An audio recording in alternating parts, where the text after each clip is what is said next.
Hi everybody, welcome to April Supervised Weight Loss class from the comfort of my basement. I apologize for the concrete wall behind me, but I tried to get the nice plant in there. So no, things are a lot different right now. Just want to bring you the same material that you would get if you were in class with me this month. So we're going to ask that you watch this video, and then there are some questions for you to respond to. So make sure you read the rest of the email and respond to me back with those questions or with those answers to those questions, whether it's via your My Chart or to my email through your email. So just make sure you respond to those questions once you watch this video, and then that will complete your April visit with me. So we know things are a lot different right now, and I appreciate everyone's patience with us as we're navigating through these changes, but we're obviously trying to make sure that not only that we are safe, but our patients, more importantly, are staying safe through all of this. So again, thank you for your patience, and any questions at all throughout this process, call our office and we'll help navigate you through everything with that. So this month we're talking about dining and eating out and how to make that work with the pre-surgery meal plan and then even after surgery. So normally when I teach this class, we talk a lot about when you go in to sit at a restaurant too, and we're not doing that right now with the restaurants being closed. So I am going to try and shift this more to take out and carry out with what we go through here. And I apologize, you might see me looking over here. I got my slides to make sure I'm covering everything for you today with that. So let me get this started.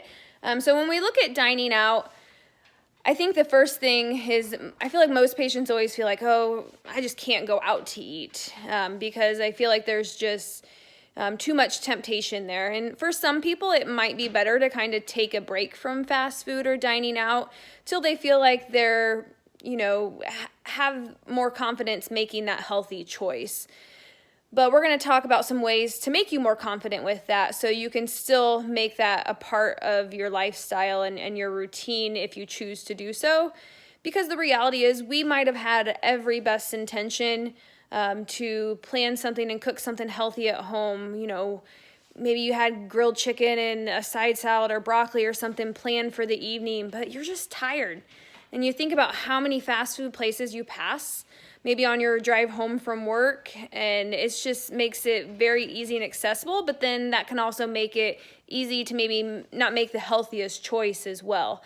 And I think the key to everything is really planning ahead and knowing what your healthy options are going to be at your various restaurants, so that if you do just pull off and grab something on your way home, that we make that healthy choice and then we're not feeling guilty afterwards with that. And one thing we talk about too is how things have changed a lot. There is so much more accessibility to food with restaurants and curbside to go and carry out and drive-thrus, which is more of what we're doing now. But then again, that can make it that much harder to make that healthy choice.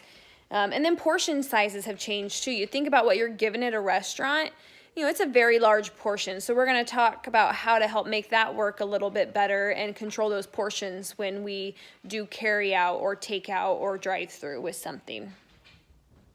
Okay.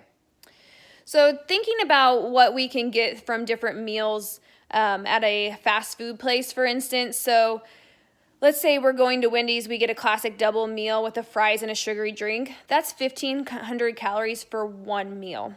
Now, if we make some changes and we order maybe a single instead of a double, and we order that sandwich without the bun, and that's what I want you to really practice, is ordering it without the bun. Don't order the sandwich as is with the intention of taking it off, because then we just allow one more opportunity for that temptation to have those additional carbs from the bread. So I want you ordering that sandwich without the bun. And then we don't want to do fries because those potatoes are high in carbohydrates, and then those fries are fried, which is going to add a lot more calories and fat there.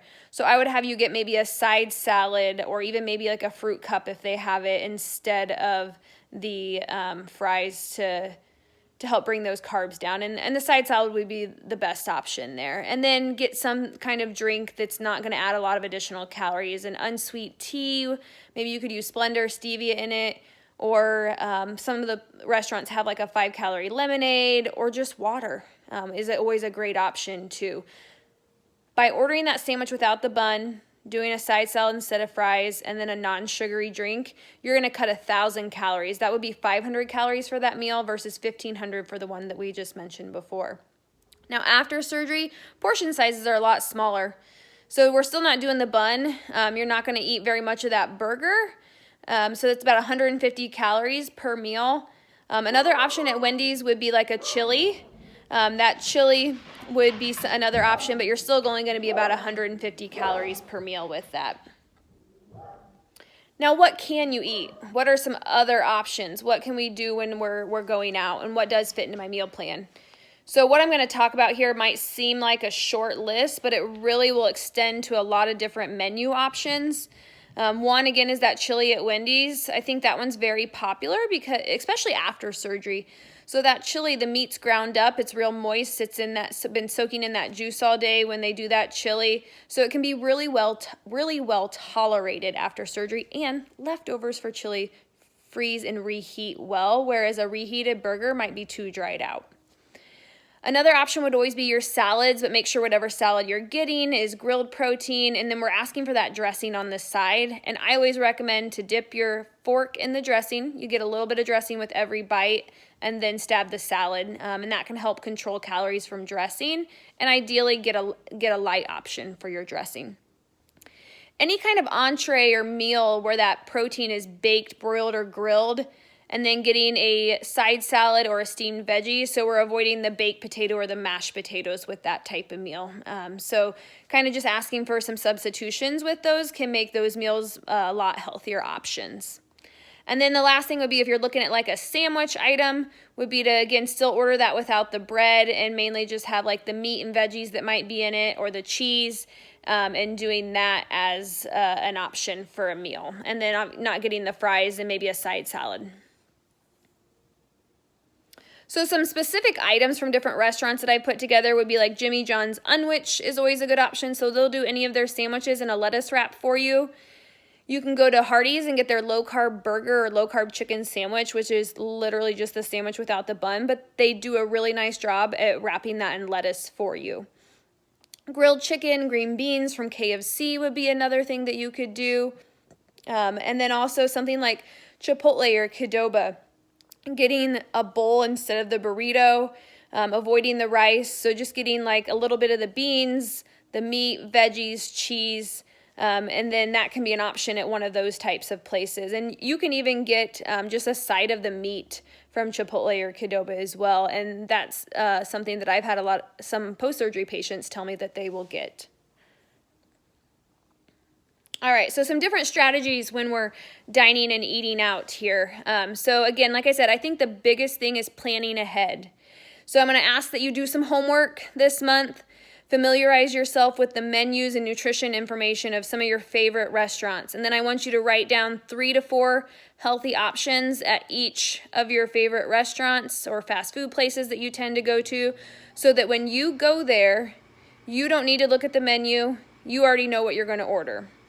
And we got that healthy option, and then again, we're not feeling guilty later afterwards then. So I'm going to ask that you do that homework. You can go to like MyFitnessPal, or you can go to the restaurant's website directly and usually pull up their nutritional information there as well. Know yourself well. So if you know that French fries are something that you really have a hard time saying no to, this is where sometimes I will have some patients just kind of take a break from it for a while until they feel more confident going to those different types of restaurants. So setting yourself up for success in these types of situations. If you tend to go out to eat at lunch a lot, and this might be a little bit more typical when we're in the office, whereas a lot of people I know are working from home right now, but bringing that lunch from home, you know exactly what was put in it, you know how it was made, and you don't have as many of the temptations with things. With making something from home, you're not going to see all the other options up on that menu board at maybe like a fast food place. And then it can help save a little bit of money with the budget too if we're bringing something from home. So some restaurants will have items on their menu called low carb. And sometimes these are really great options, but I always advise patients to do a little bit more investigation into this and make sure it truly is a low carb option. because sometimes those low-carb items on a menu might be higher in fat. So again, this is where planning ahead and looking up that nutrition info can really be helpful with that. You're better off usually just getting something without the bun and getting the vegetables. Order the way you want it. So don't be afraid to ask for substitutions or special requests. Restaurants' best form of business is word of mouth, and if they were able to make you happy through a simple request, you're more likely to tell your friends to go there. So this could be something like getting the double vegetable instead of the potato, but it could also be, can you do my salmon without the butter? Or can you make sure you don't put a lot of butter with my eggs? Steam my vegetables versus sauteing them in oil or butter can be some of the other requests that you might make. You're paying for it, so order it the way you want it.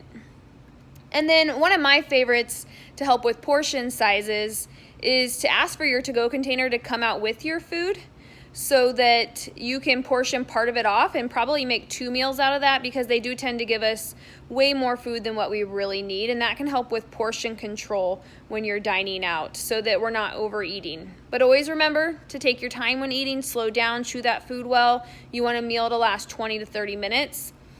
Now, with our current situation, we're not probably asking for a to-go container to come out with our food because we're not sitting in the restaurants. But when you get that food home, I would still encourage you to get out your storage containers, portion part of that away, and put it in the fridge for the next day so that we're not eating more than what we need at that meal. Because again, they usually give you enough for probably about 2 meals with most takeout type options.